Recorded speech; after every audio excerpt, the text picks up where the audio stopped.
എന്റെ അടുത്ത് വരാൻ ഫിക്സ് ചെയ്ത് വെച്ചല്ലേ, എന്നിട്ട് പിന്നെന്തോ ഈ സാധനം എടുത്ത് അവിടെ പക്ഷെ അന്നും കുഴപ്പമില്ലായിരുന്നു.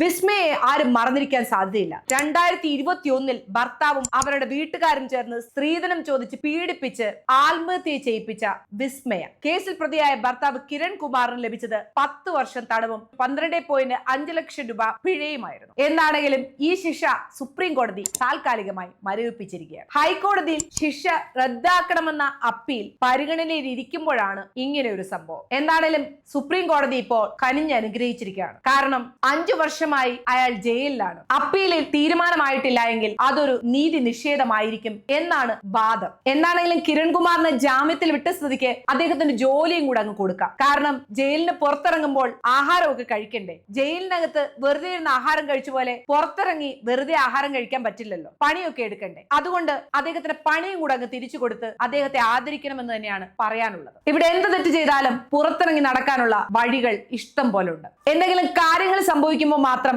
കുറെ ഇടപെടലുകൾ വരും. എന്നിട്ട് ആ കാര്യത്തിന്റെ പ്രസക്തി അവസാനിക്കുന്നതിന് മുമ്പ് തന്നെ ആ ഇടപെടലുകൾ മങ്ങിപ്പോവുകയും ചെയ്യും. ഇങ്ങനെയുള്ള വിധികളാണ് കിരൺ കുമാറിനെ പോലുള്ള മനുഷ്യർക്ക് പ്രോത്സാഹനം കൊടുക്കുന്നത്. എന്താണെങ്കിലും ഈ പോക്ക് കണ്ടിട്ട് വിസ്മയക്ക് ഒരു നീതി കിട്ടുമെന്ന് പ്രതീക്ഷിക്കുകയേ വേണ്ട. വിസ്മയെ മാനസികമായും ശാരീരികമായും പീഡിപ്പിച്ച ഒരുത്തനാണ് ഇനിയും ജാമ്യത്തിലിറങ്ങി അവരുടെ കുടുംബത്തിന്റെ മുന്നിലൂടെ നടക്കാൻ പോകുന്നത്. എത്ര നല്ല നിയമങ്ങൾ! ഇക്കാര്യം കേട്ടപ്പോഴാണ് തമിഴ്നാട്ടിലെ തിരുപ്പൂരില് 100 പവൻ സ്വർണവും 70 ലക്ഷം രൂപയുടെ വോൾവോ കാറും കൊടുത്തിട്ട് ഒരു പെൺകുട്ടിയെ സ്ത്രീധനത്തിന്റെ പേരിൽ മാനസികമായി ശാരീരികമായി ഉപദ്രവിച്ച് അവളെ കൊലയ്ക്ക് കൊടുത്തതിനെ കുറിച്ച് ഓർമ്മ വന്നത്. 2025 ഏപ്രിൽ 28-നായിരുന്നു ഋതന്യ എന്ന പെൺകുട്ടിയുടെ വിവാഹം. അവൾ പണമില്ലാത്ത വീട്ടിൽ നിന്ന് വരുന്ന കുട്ടിയൊന്നും ആയിരുന്നില്ല. നല്ല പണക്കാരനായ വസ്ത്ര വ്യാപാരിയുടെ മകൾ. കെവിൻ എന്നായിരുന്നു അവളുടെ ഭർത്താവിന്റെ പേര്. വിവാഹത്തിന് 10-ാം ദിവസം മുതൽ തുടങ്ങി കിട്ടിയതൊന്നും പോരാതെയുള്ള ആർത്തി പിടിച്ച ചോദ്യം, വീണ്ടും സ്ത്രീധനം കൊണ്ടുവരാൻ വേണ്ടിയുള്ള സമ്മർദ്ദം ചെലുത്തൽ. പരാതിയുമായി ബന്ധുക്കളുടെ ഒരിക്കലും വീട്ടുകാരുടെ ഒരിക്കലും ചെന്ന ഋതന്യക്ക് കിട്ടിയത് അഡ്ജസ്റ്റ് ചെയ്തു പോകൂ, കാരണം അന്തസ്സിന് കേടായിട്ട് വരും പോലും പെൺകുട്ടി വീട്ടിൽ വന്ന് നിൽക്കുന്നത്.